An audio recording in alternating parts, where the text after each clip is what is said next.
Understood. So the next part is about the corporate veil theory, and it has two branches here. Company is different from its members. Right. The company being different from its members means And the second is veil can be lifted to disregard separate legal entity. Right. So the corporate veil is that legal separation. Lifting it means in exceptional cases, courts or authorities can look past the company and hold the people behind it accountable. Next is incorporation of company, uh, and it has three, which is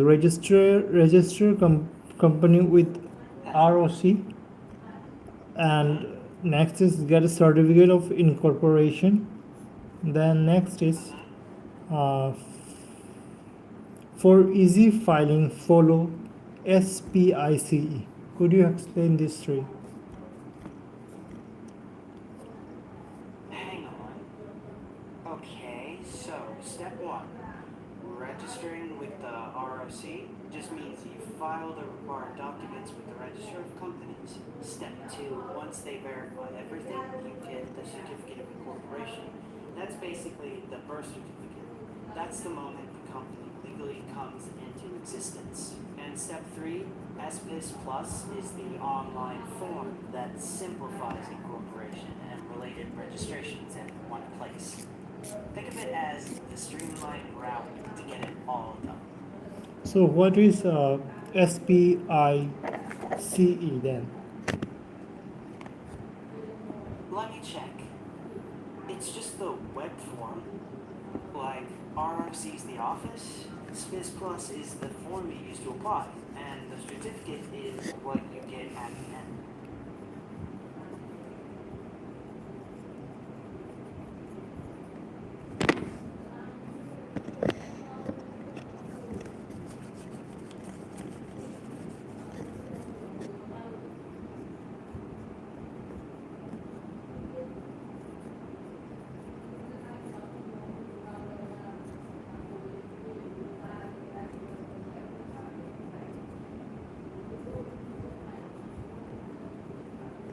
Who is the registrar of companies?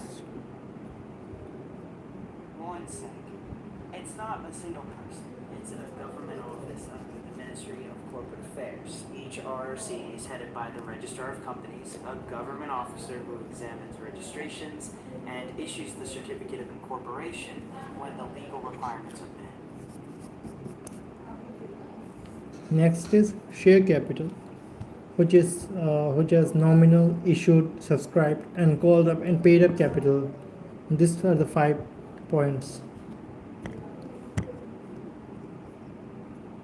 Checking. Yes. So think of them as a funnel. Authorized is the maximum capital mentioned in the MOA. Issued is how much they No, the actually first offer point is investors. nominal. Subscribed is right. So nominal or authorized capital is the maximum limit stated in the MOA. It's the starting cap before anything is issued. Proceed. Then comes issued. That's the portion offered to investors. Then subscribed, which is the part investors agree to take. After that is called up, which is how much of the subscribed amount the company actually asks for. And finally, paid up is what shareholders have to pay in.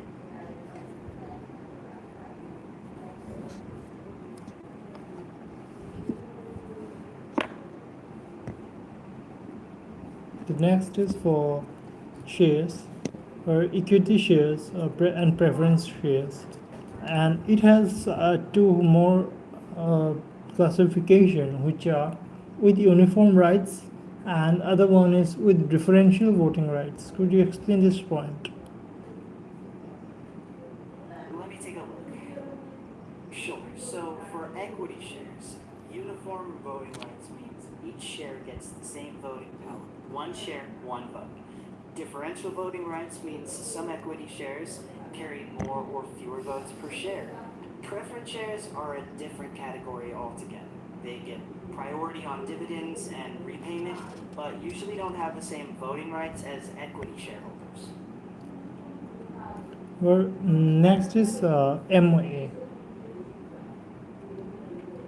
Right, MOA is the Memorandum of Association.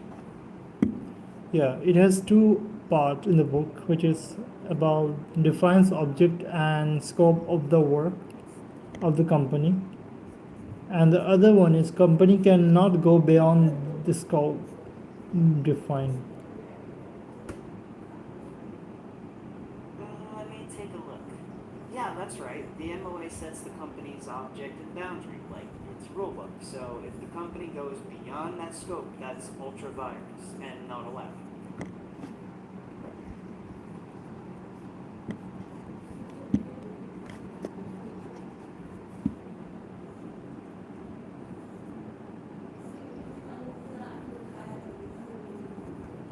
Mm. So the company cannot go beyond it. Exactly. That's the whole point. Rule first, then apply it. MOA defines the scope, so the company must stay within it. Same pattern as before. Now, next is Article of Association, which is about defines rules, regulations, by laws of a company. Right. The AOA is basically the internal rulebook. It covers how the company is managed day to day as long as it's within the MOA and the law. Next is company has power to alter AOA through special resolution. Right. Broadly speaking, a company can alter its AOA by a special resolution, but it can't conflict with the MOA or the Companies Act. So flexibility, yes, but within legal limits. Is there any other types of share rather than equity and preference? Checking, not in your syllabus context. For share capital, it's just equity, including PBR and preference. Preference can have variants like cumulative or convertible, but those are just subtypes of preference, not a third main kind. Next is introduction of the Companies Act 2013. The Companies Act 2013 was enacted to consolidate and amend the law relating to the companies. When they say enacted to consolidate, what do they mean? And do explain me when they say amend, because I have understood that amendment means changes.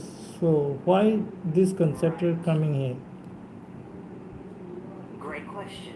Enacted just means passed into law by Parliament. Consolidate means bring scattered provisions together into one coherent act. Amend means update or change the existing law. So the 2013 Act both pulled company law into a single framework and updated it. Think gather and update. That's why both words What enacted means? made into law, officially passed by the legislature. No, if you have to define enacted, how would you?